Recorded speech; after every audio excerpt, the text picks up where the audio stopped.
No, that was, oh, here I come. I can hear myself. Richard, do you want to do the same check? Can you hear me? I think you can. Well, you're off to a good start because at least you can hear us. Right, and listening to us, you would have detected a slight British accent from both of us. Still there. We are two Brits over here in the States about to talk about aviation data. We could be frauds, Richard, here. But we have quite a few times paired up together at events like eBase, which is alas no more this year, where we talk about the state of the industry. We normally do it in terms of Richard presents slides, I present slides, and never the two shall mix. But we're doing something very different today in that we're going to try and dovetail into each other and do a little bit of talking backwards and forwards. We hope it works. The downside is you take a risk and we just end up having a conversation on stage. So there is Slido running. If I get the number right, 25704. Yes.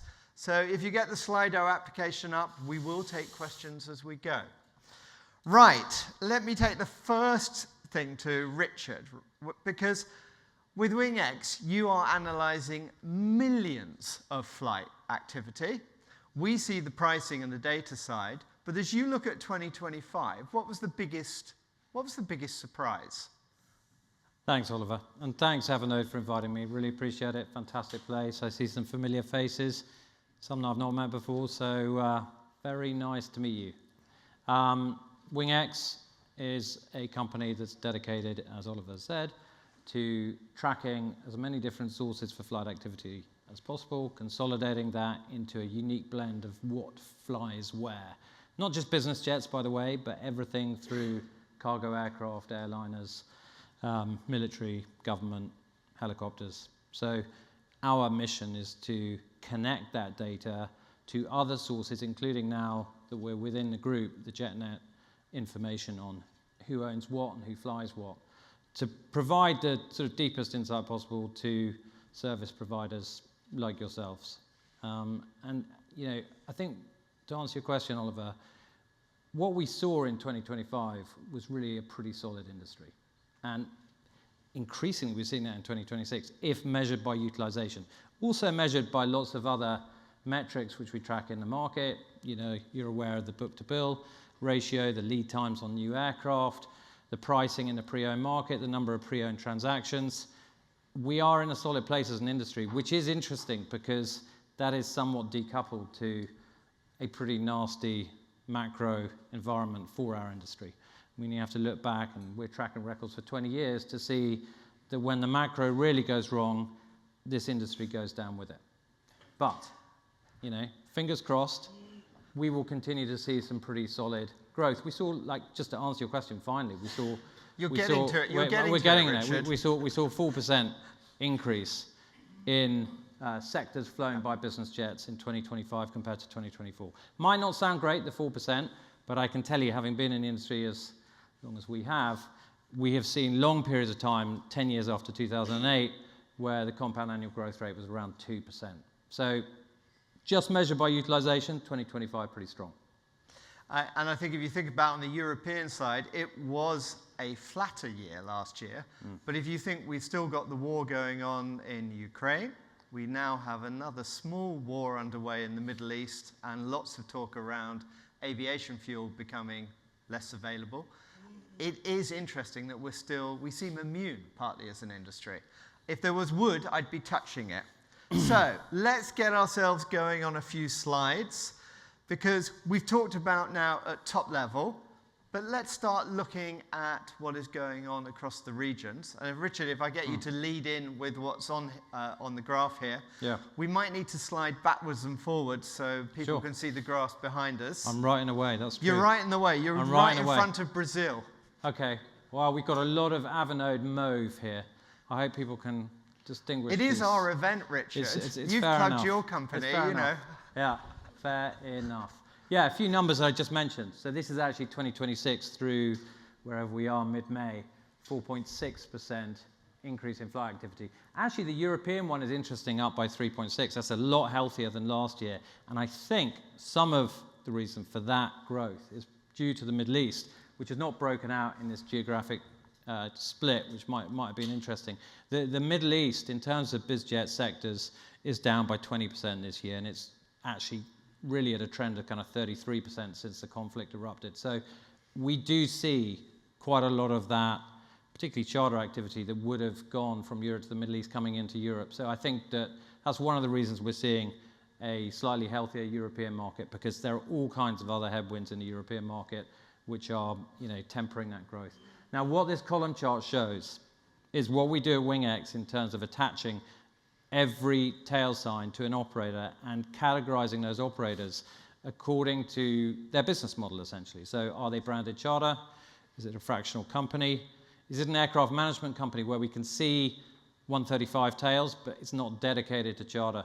Is it a corporate flight department where we've done the research to link it to a corporation, so we know it's a flight department for a corporation, or is it private, largely single tail operations?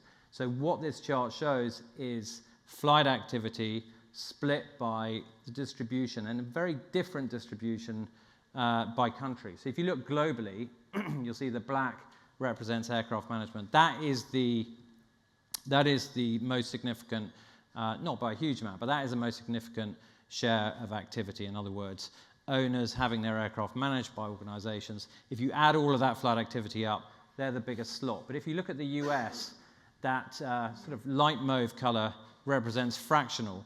And actually, the biggest share last year of flight activity came from fractionals, which is extraordinary because fractionals, and I'm sure we'll get onto this, represent only 7% of the aircraft which are operational, and yet represent the largest share of all the flight activity. If you look at Europe, you can see that aircraft management piece is really pronounced. It's a big part of the market, but so too is the purple shade in that column, which is branded charter. So Europe is a very strong charter market, as I'm sure you all know. It's interesting when you look at countries like, for those of you that have been to La Basse over the years, expectations, large business aviation market, but it doesn't mean it's a large charter market, which is always an interesting element. And when you're on the European side, it's easy to forget that here in the States, there is this competition over the long term, between fractional and charter demand. I know there's often it's said, no, they're two different channels that are at work for two different customer bases, right. But I'm not sure I fully buy there isn't an overlap to some degree. As you look at, I know we had some pre-prepared questions, but about Brazil, for example. About Brazil, but which is a fascinating market. I'm going to ask you another question, which is, if you think about the regions in the world, outside of where business aviation is really strong in terms of the US and Europe, where would you be sticking your money on the next market that you think is going to be a growth market? Measured by movements of BizJets and props, North America represented 70% of everything that flew in 2025. Europe, 12%, okay? So it doesn't leave a lot, 18% left. Of that 18%, two-thirds of it was Latin America. Brazil, in terms of props and jets movement so far this year, is up by 16%. That's pretty solid. As you can see, this is just not, I suppose, I don't want to be in any way sort of derogatory to the Brazilian environment, but it is not yet mature in anything like the same way that the North American, European environment is, and that is one of the fundamental reasons why charter has not yet emerged as an engine for private jet access. Yep. Okay, let's move a little bit further forward, because this slide was very much about flown activity. We're going to take that flown activity and combine it with the pricing information that we have in the Avinode marketplace to give us a kind of overview of the value of the market. It's interesting, when we look at our requests for a market like Middle East, that used to be kind of 6% of our kind of volume going through. There's a market that really has suddenly dried up in the last few months, as many of you in this room will be feeling. So let's look at the regional strength. So Richard, again, shall I ask you to lead off? You do well, it I'll tell so you what well. we did. We worked with you guys earlier this year. I was a corporate jet investor. I wanted to do a presentation on what is the representative value of the BizJet industry. So what we did is we broke out, okay, this is This is the value, working with Avinode prices per hour, per aircraft type. This is the value that's implied by the operators that are in branded charter, that are really just focused on charter. This is the value if we include all the 135 tails, which you guys all know this, are not always flying charter, but that's the next step up. And then this is the value if everything that's flying is translated as if it were a charter flight. What we found in 2025 is that the branded charter market was worth 8 billion. The 135 market was worth 15 billion, and the total market, including everything flying, was 35 billion. By the way, if you'd like, I can make that report available to your guests. But what I would say I think we're going to take you up on that offer. Do take me up on that. What if we took the 15 million, because we said, right, okay, well, let's take the 15 billion that represents the 135. What we saw was that, and that's what's shown in this column chart here, that 55% of it is in North America, which is, as you recall, less than the North American share, closer to 70% of all movements. Why is that? Because Europe is such a valuable charter market. That's why.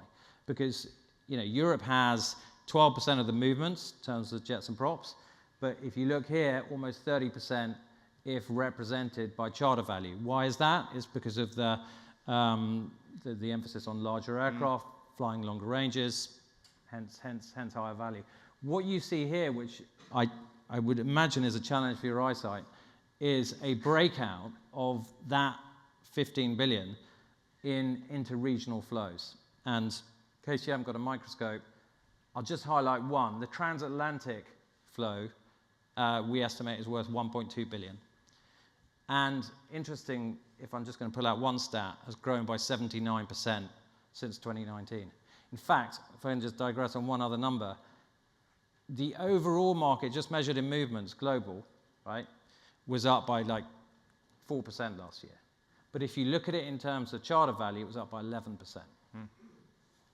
Back to the increasing in price and, as you say, the heavy mix within the fleet. Exactly. So this was the first time we brought together WingX and our data around pricing to get the value. So you're saying overall market 24 billion for managed aircraft and branded charter together? 15. 15, yeah. Okay. So, because I've seen... You've seen every other number. I've seen every prospectus with That's right. estimates up to 40, 50 billion available. But you're settling on the number of 15. We're hard and fast on 15. Now, of course, there's all kinds of manipulation and assumption behind that. Of course. But ultimately, what we're doing is looking, at the well-known market trending price per hour.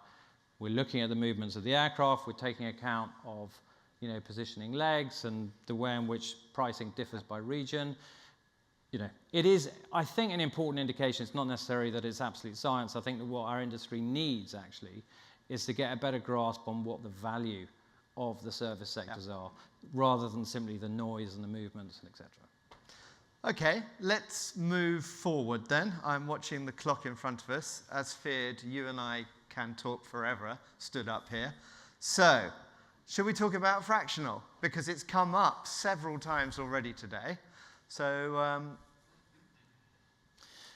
unfortunately, I missed Sergei's presentation earlier, but I mean, it's, you can tell me if I'm repeating or perhaps even disagreeing. But this line is pretty impressive, isn't it? And going back to the days that we remember, Oliver, back in 2008, and even the kind of slump in 2001, the fractional operators really suffered, right? I mean, it took ages for NetJets to recover. They had this complete transformation starting from like 2015. They can't get new management, but that fleet is almost 50% bigger today than it was in 2019. It's a bigger fleet at 1,100 aircraft than most of the airlines out there. So why is it you think fractional has, because we go back to 2019 on the left-hand side. Yeah. I remember we all enjoyed the lift up, but it wasn't until we arrived about here did we start going, hey, charter growth is really now quite low.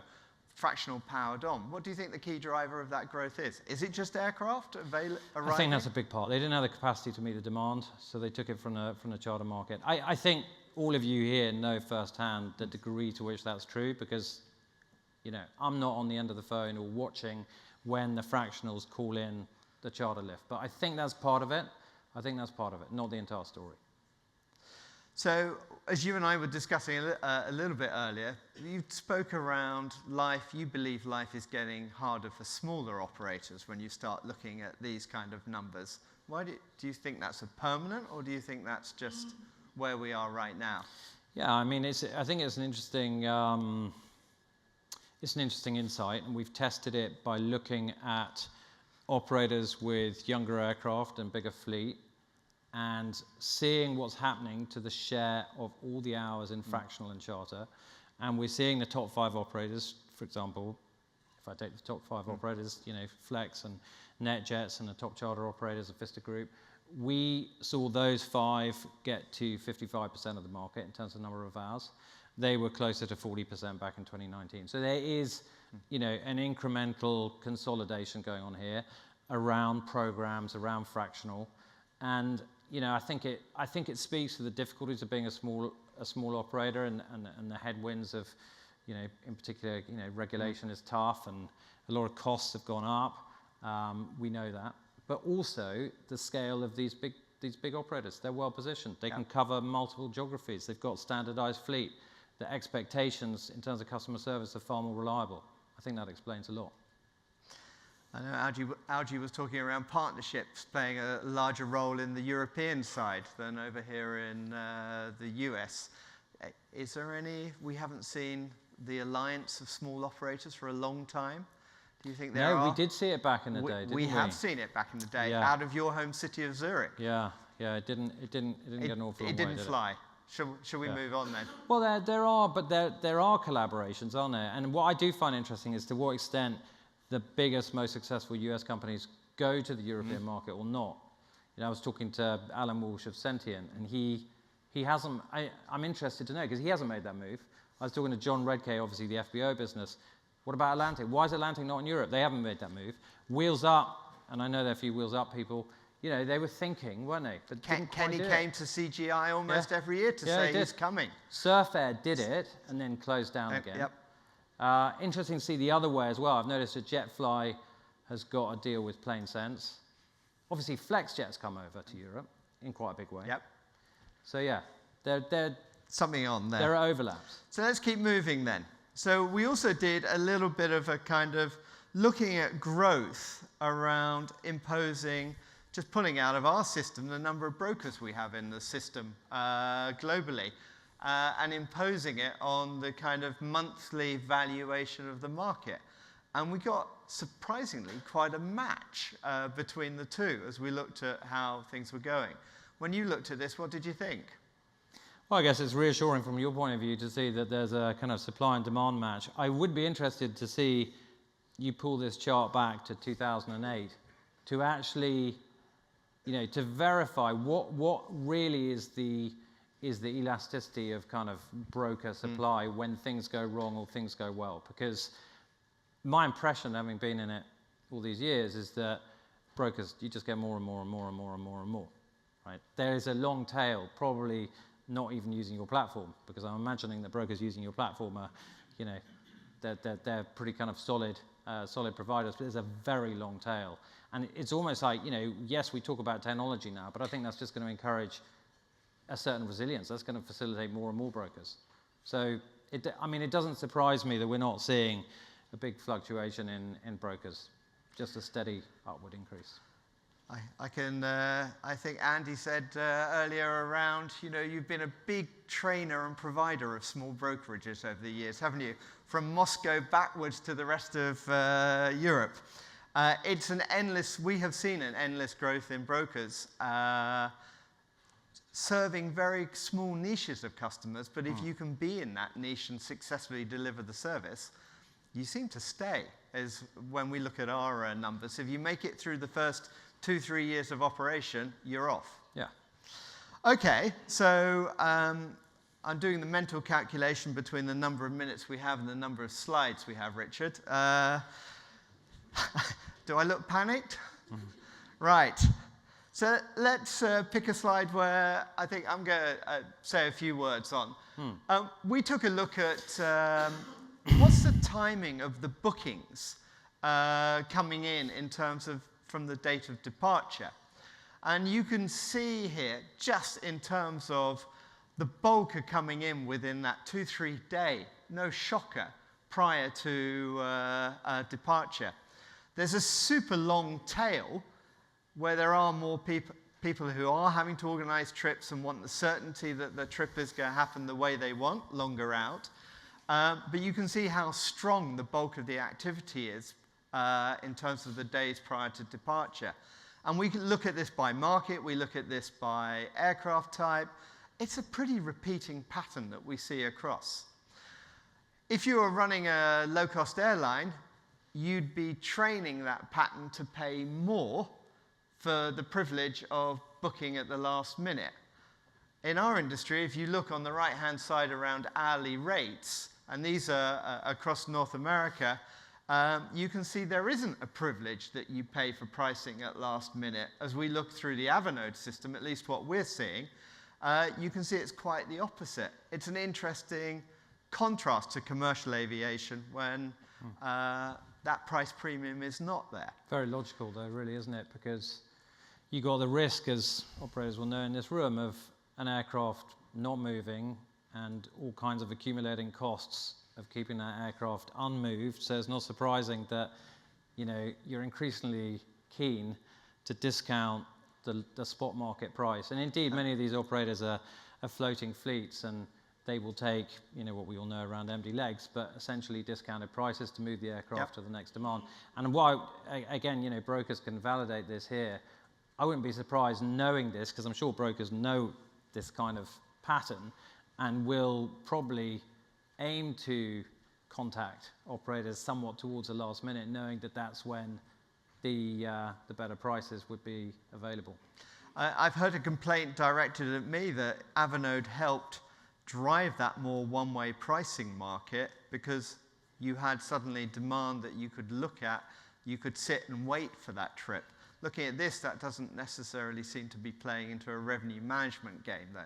And I think a couple of the speakers earlier today were talking about revenue management in terms of if you were in another industry looking at this, you'd be going, here's an opportunity really for pricing and revenue management.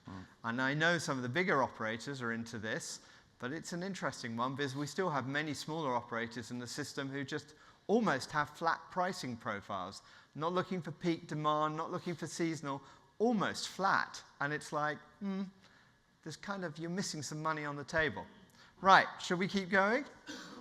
So this is one that, again, the WingX team has pulled together. So do you want to? Yeah. I mean, and again... You looked surprised when I said your team had pulled it together. I'm probably repeating the obvious, but, you know, we don't perceive that there are certain flights which are leisure and certain which are business. You know, we know there's a kind of broad mixing in the middle. But I think that one you know, incontrovertible kind of change since COVID is that the leisure/lifestyle demand has far outpaced the corporate demand. We've seen a decline in corporate flight departments. We've seen corporate travel overall diminish. You know, you've got them working from home, et cetera, et cetera. And whereas, you know, you've seen this this kind of second and third and fourth home multimillionaire who is mixing kind of leisure and lifestyle, going for much longer stays to generally those airports that we would consider leisure. So that's why we are seeing also in the data a much stronger emphasis on leisure destinations. So when I started in the industry, people told me Europe, it was like 70% leisure demand, 30% corporate, and almost the opposite way around here in the States. Yeah. Do you think that's still true, or are you, from these numbers, to some showing extent, it's much more balanced? Difficult in the US, because I think the US is like, the BizJet usage is very lifestyle. In Europe, you can kind of distinguish, right, that is the leisure flying.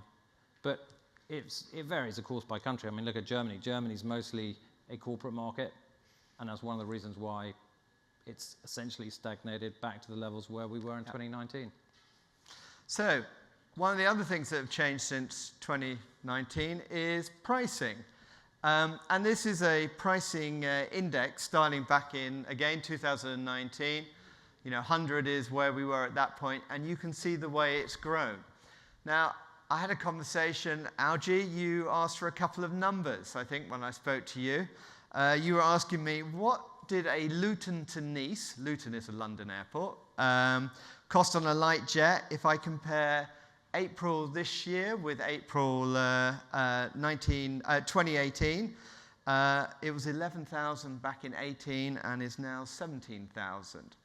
If I look at a New York to Florida on a mid-sized jet for the same 2 months, it was 22, now it's 30. Its pricing index shows you this in a gradual, but it's not as obvious if you go, hey, that's quite a change in fare level that we've seen at play here. The interesting thing as we look at this is the volatility that starts coming in. So we lifted up pricing around the pandemic, and we've been able to hold. Question for us as an industry is, with every other industry, you lift the price, you lose the demand. How that's playing out for us. And the other element, as you get into 2026, you can see we now get this ongoing volatility in terms of pricing. It felt much more stable pre-pandemic. Now that's interesting because is it that we're playing more of the revenue management game, or is it that there are other factors at play that are influencing what takes place? Well, I'm interested not to see any spikes so far due to the increase in fuel cost. I mean, I'm looking this morning at airfares in the US, and they're up by 20% this month, 15% last year on a year-on-year basis. So whether that's a surcharge that operators are sending after this settlement, perhaps that's the case. I think some of that behavior is definitely taking place. I pulled fuel for the same dates as well. Here on the eastern side of the US, it was $2.10 a gallon back in May 2018.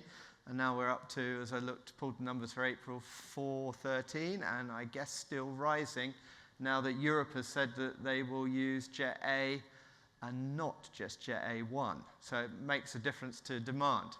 Okay, pricing. So where do we go next? So we talked about a little around a certain event that's taking place that's being hosted here in North America. I am going to call it football. I guess you'll go call it football. Soccer it's just not the right word. It's just World Cup. It's just World Cup. The World Cup. So let's not stir any further, Richard. Do you want to show what we're seeing in terms of match day impact? We've got a little report on this. Be happy to provide that as well if you're giving out so many freebies giving it out for free. Giving it out for free. We don't have QR codes. We're going to have to find another way of doing it. I think we can manage that. What we do, and we're creating a product around this because I think it's fascinating. We talk about so much in our industry of unscheduled and unpredictable demand, but actually when it comes to these, what I might call like VIP events, it is predictable. It is predictable. You see the same operators flying the same routes. You know there's going to be a surge at these events. So we're generally sort of covering all these events, politics, music, sport, not just the big ones, some of the smaller ones. Kentucky Derby the other day, that was a huge surge in terms of BizJet attendance. So what we did, we looked at the last 3 World Cups. In fact, I haven't got South Africa or Brazil there because we were not entirely sure about that international data. Yeah, so there wasn't enough international data that we thought we could stand by the numbers. I think we could stand by these numbers. And essentially what we did was we looked at, okay, for the match days during the tournament, during the World Cup, the whole period, what is the surge like compared to a normal time? So if you look at the group stage, take Qatar, the dark blue one, even at the group stage. For group stage matches, there was double the amount of traffic, BizJet traffic, compared to normal. And if you come all the way to the final, you'll see, and I do think we've got a bit of an issue with the colours here, but essentially that refers to Germany all the way back in 2006. As you might expect, Germans are pretty crazy about football.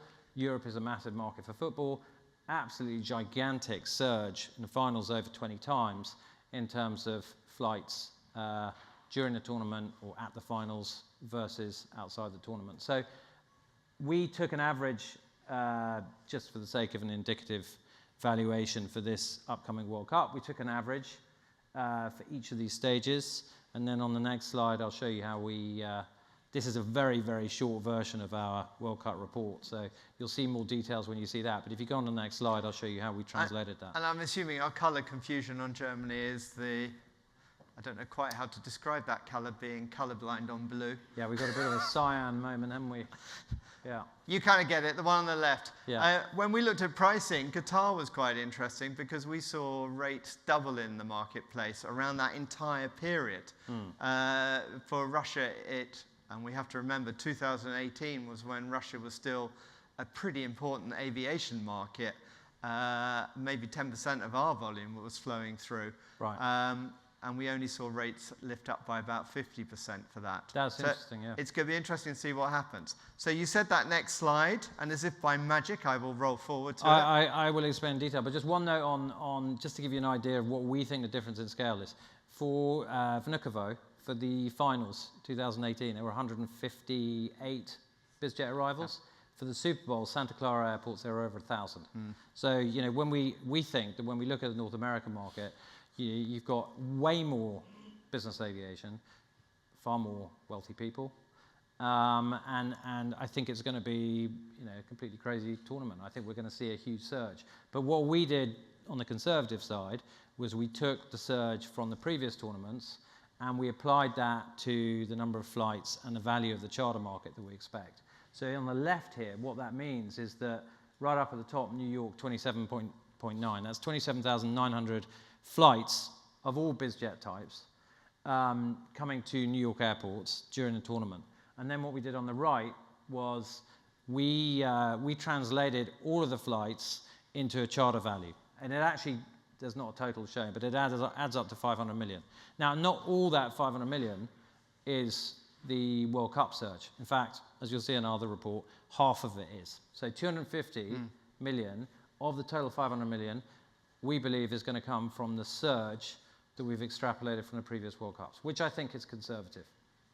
So you're flagging there's a cake that everyone should be after a slice of coming up over this event.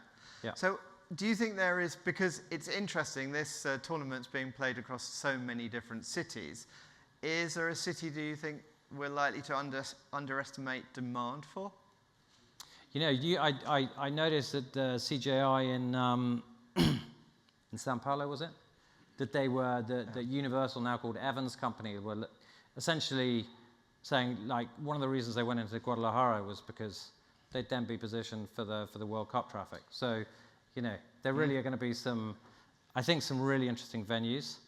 I think also it's going to be operationally quite difficult. You mentioned three different countries and spread over a vast distance. I think what I'm told is if you look at it geographically, Kansas is the best place to go operationally, but for other reasons you might be, maybe not. But yeah, but New York is going to be clearly the epicenter towards the end towards of the tail end. Yeah. Right, so let's get off one of my favourite subjects, football. Let's move forward. So up to this point, we've been talking around kind of quite detailed around what's going on, some macro issues, but as we end, it would be good to start talking about some of the bigger issues that affect aviation. So, as always, the Lord giveth and taketh. So, you know, what would your thoughts about what's most critical to slow us down as we look forward?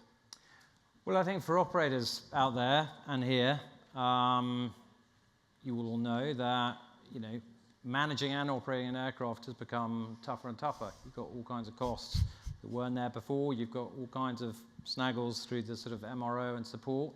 It is a difficult business to be in. It's a difficult business for brokers too. You've got to, we know that those margins are not great, particularly on the smaller aircraft. If you look at the business as a whole though, as I said at the beginning, it's really looking pretty solid. And yet one thing, I think we probably discussed this before, is like why is this industry not bigger? It should be way bigger. Where is the low-cost carrier moment for the charter market, for example?